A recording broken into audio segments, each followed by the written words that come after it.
국민의힘에서는 총선 결과에 본인들이 150에서 160석 할 수 있다. 원내 일당 국민의힘이 한다 이런 주장을 하고 있습니다. 민주당은 몇 석 합니까? 그거 사실 솔직히 말씀드리면 네. 최근의 여론조사 흐름에서 그렇게 기고만장할 수 있다고 생각해요. 근데 네. 기고만장뿐일 것이다. 네. 왜냐하면 저거 구체적으로 개별 후보들이 아직 완전히 정리되지 않았기 때문에 예를 들면 지금 지금 성동갑 있잖아요. 거기도 뭐 유니스 구현은 결정되고 민주당은 결정이 안 됐잖아요. 네. 이 상태에서 여론조사를 민주당이 낮게 나와요. 그런데 결정되고 나서 여론조사하면 달라요. 예, 그래서 의미 없는 숫자를 얘기하고 있는 것이다. 네. 네. 그리고 이거 네. 지금 얘기하신 분이 네. 장성민 장성민 의원. 전 대통령 미래전략기획관 상록갑 공천 확정 이렇게 친절하게 기사를 쓴 한겨레 보도를 봤는데요. 사실 이 지역 지금 난장판 되고 있어요. 2명의 예비 후보자가 네. 있는데 네. 한 분은 굉장히 오랫동안 열심히 갈고 닦고 갑자기 이제 낙하산이 내려온 거잖아요. 네.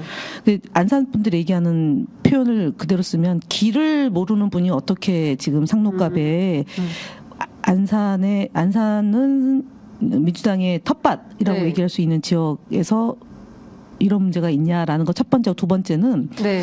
이분이 지난번에 우리 엑스포 유치 저 부산 그때 압도적으로 우리가 이긴다고 그때 전망하셨어요. 네. 장 네. 후보께서. 네. 그래서 160석 가능성 발언에 대해서 예. 이제 한동훈 위원장도 우리가 조용한 공천은 보이지 않지만 많은 분들의 감동적 희생 헌신이 있어서 가능한 것이라고 얘기를 했다.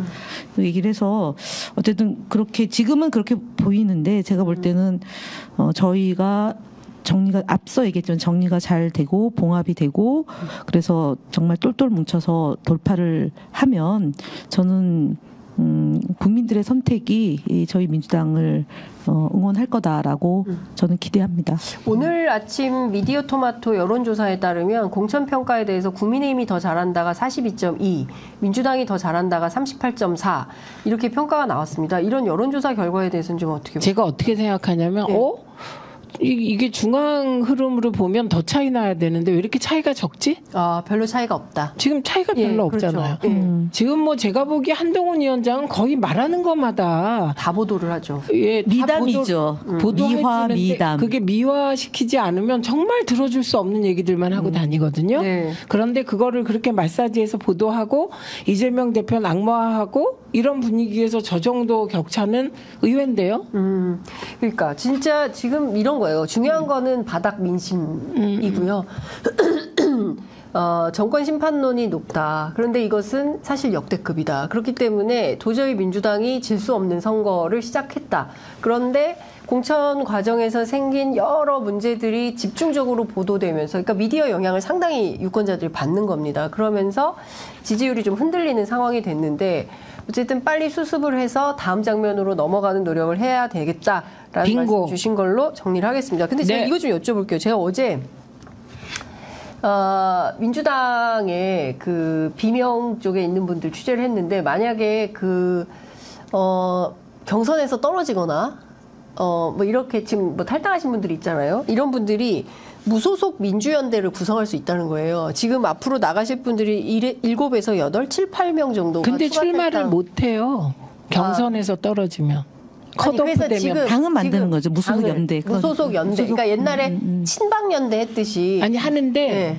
컷오프 되면 만들 수 있지만 네, 컷오프. 뭔가 할 수 있지만 네. 경선에서 떨어진 분들은 안 된다. 안 되니까 출마는 못하지만 못해요. 그 연대를 만드는 건지 당을 네. 지금 이제 새로운 미래 그 당이 형해화되고 그렇죠. 있으니까 예. 다시 집을 거기에서 짓겠다, 그렇죠. 텐트를 하겠다, 맞습니다. 스몰 텐트를 또 아니, 치겠다. 그래서 비례대표를 가지고 오겠다는 거잖아요. 뭐 근데 그럼- 본인들은 안 되는 거잖아요. 자기는 안, 안 된다. 되고 네. 예를 들어서 지금 저기요. 새로운 미래당에 네. 2명은 나갈 수 있죠. 아 그런데 한번 생각해 보세요. 네. 내가 당에서 경선에서 컷 잘리고 나와서 뭐를 만드는데 내가 안 되고 누군가를 해주기 위해서 그 일을 한다고요? 그건 정말 어려운 일입니다. 네. 알겠습니다. 하여간 지금 뭐 전반전 아니 거의 이젠 70% 넘어서 후반전으로 공천 후반전으로 달려가고 있는 것 같고요. 많은 그 민주당 지지자분들께서는 이후에 본선 경쟁력 후보 인물 이런 걸 보고 결정을 하겠다 이렇게 판단하시는 분들이 많은 것 같습니다. 58분이어서 김현 전 의원님 그 안산에서 멀리서 오셨는데요. 네. 꼭 하시고 싶으신 말씀 듣고.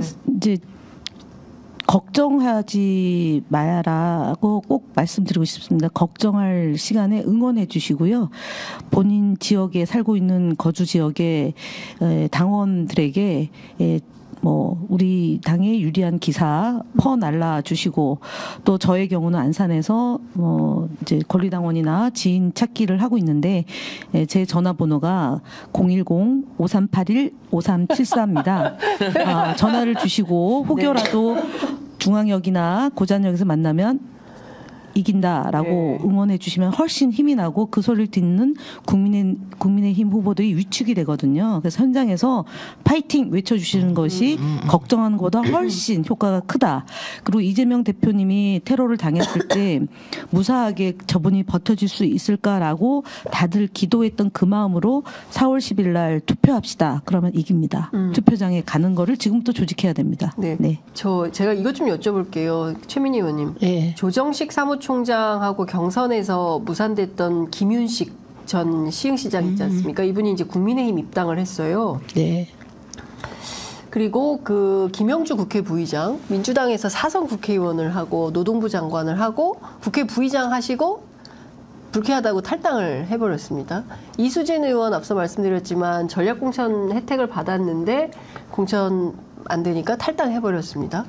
그러니까 민주당의 근데 또 국민의힘 같은 경우도 이제 그런 분들이 있긴 하지만 그에 비해서 잡음이 적어요. 그러니까 홍문표 의원은 평생 그 당이어서 무소속 출마 가능성이 있었는데 저희가 다시 오늘 확인해 보니까 그냥 당에 남겠다 이런 결정을 합니다. 이런 사람들은 어떻게 봐야 됩니까? 우선 일종의 당을 배반하는 사람들이잖아요. 우선 국민의힘은 네. 계속 말씀드리지만 네. 집권 여당이기 때문에 당근과 채찍을 쓸 수 있다. 민주당의 지난 이해찬 대표 체제의 경선이 조용했던 것은 집권 여당이기 때문도 한 몫을 한 것이다. 그쪽은 그렇게 정리할 수 있고요. 네. 돌이켜보면 민주당에서 사선하고 재선하고 이런 의원들이 개인적으로는 아픔을 이해하지만 그 사적 욕망이나 사적인 상태를 뛰어넘을 공적 준비가 안 돼 있었던 분들임을 스스로 확인시켜주는 과정이라고 봅니다. 검증이 필요한 것 같습니다. 저기 앉아 계시잖아요. 2016년에 무죄 받고 억울하게 컷오프 됐지만 네. 당을 지키잖아요. 30년 원로가. 저는 두 번이에요. 이번 세 번째 이제 도전하는 건데 컷오프 되고 이제 그 선거운동 도와드렸고 함께 했고 2020년도에도 저도 그거보다는 아니지만 경선을 했지만 경선 결과 발표 당일날 술판을 벌렸어요. 상대 후보가 그 선거법의 위반 소지가 매우 강한데 그분을 그냥 공천을 줬어요. 왜냐하면은 그 등록을 다음 날 해야 되기 때문에 마지막 경선이었기 때문에 그래서 어쩔 수 없이 경고를 주고 그 공천을 받았죠. 그러고 이제 시스템 공천 잘했다고 이제 이해찬 대표님이 얘기하는데 사실은 저는 2016년도는 세월호 때문에 그렇게 한 거고 그리고 재판을 2개 받았어요. 국정원 여직원 감금했다는 그 제목으로 둘 다 무죄 받았는데 그것이 10년 동안 제가 정치하면서 천형처럼 저의 그 손발을 묶는 거잖아요.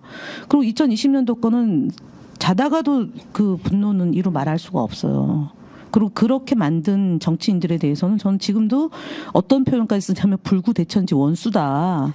그 사람이 잘 되는 걸 내가 못 보겠다라고 얘기를 하면 맨날 최민희 의원이 그러지 말아라고 저한테 그냥 상처가 되고 아프니까 그렇게 해서 이제 제가 4년을 왔단 말이에요. 지역에서 그분을 만나요. 그렇게 만든 사람을. 그리고 그 사람이 지금 당을 흔들고 있어요. 그래서 멈추시라고 얘기를 하는 건데 제가 이번에 필사적으로 들어가야 되는 건 이재명 대표가 예전에 문재인이었고 예전에 노무현이거든요. 근데 노무현 문재인 후예들이 왜 이재명을 흔드느냐. 그 배지가 뭐라고 그렇게 정말 무도한 짓을 벌리는지 저는 제가 방통위원으로 있을 때 2월 27일 날 그 표를 보고 너무너무 놀라서 대선은 질 수 있어요. 근데 어떻게 국회의원들이 자기 당 후보를, 자기 당의 대선 후보, 당대표를 체포하라고 가결표를 던지냐고요. 등에다 칼을 꼽냐고요. 그래서 저는 이번에 반드시 진짜 옛날에 돌아가신 김상현 의원이 물구나무 서서라도 국회의원을 하겠다라고 하는데 제가 국회의원을 하고 싶은 이유는 이재명 대표를 지키기 위해서 그다음에 뺏긴 정권을 되찾아오기 위해서 그것이 가장 효율적인 수단이 국회의원이기 때문에요. 우리가 여당이라면 다른 수단이 있는데 야당이기 때문에 국회의원밖에 없어요. 그래서 최민희 의원도 마찬가지 심정으로 지금 하고 있고 저도 그래요. 그래서 장윤전 취재 편의점이 확장돼야 되는 이유는 우리 지금 셋 다 여성이잖아요. 다음번에는 반드시 30% 여성할당제가 관철돼야 되는 게 뭐냐면 지금 여성들이 사실은 깨끗하고 도덕적으로 우위에 점하고 있고 타협하지 않으니까 여전사 3인에 대해서 또 국민들이 박수치고 공천조라하는 것처럼 여성이 많아지면 당이 맑아지고 역할이 커져요. 그래서 이번 선거에서 여성 비율이 몇 프로가 되느냐도 나중에 이제 나올 테지만 현역 물갈이 교체 지수, 여성 비율 이것이 우리 그다음 청년 비율 이런 것들이 나중에 기사가 되면 앞서 얘기했던 것처럼 지지율이 금방 역전된다. 그렇게 저는 보고 있습니다. 네. 저는 3월 4일에서 6일 경선입니다. 네. 저는 경선에 들어가는 순간 언론이 갑자기 제가 친명이라는 프레임을 없앴어요. 갑자기 경선하면 비명, 예. 단수면 아니, 친명. 보수 언론 문법대로라면 단수 공천을 받았어야 되는 분이 친명인데. 최민희 의원님인데 경선을 하게 됐어요. 친명이 아니에요. 여기서. 친명이 아니어서. 저분 친문이에요. 네. 그래서 경선하는 그래서 거예요. 경선하는 거예요. 그래서 제가 그 이재명 대표의 이 공천 과정이 공정하다는 것에 산 증거다 이렇게 생각해 주시면 되겠습니다. 네. 저는 제가 생각하기에 친노, 친문, 유, 친유, 유가 누구지? 유시민. 그 이번에 선대위원장 하면 친유 됩니다. 네. 저는 시간이 5분 47초 넘어가고 있는데요. 그래도 이 말씀은 꼭 드리고 마무리해야 될 것 같습니다.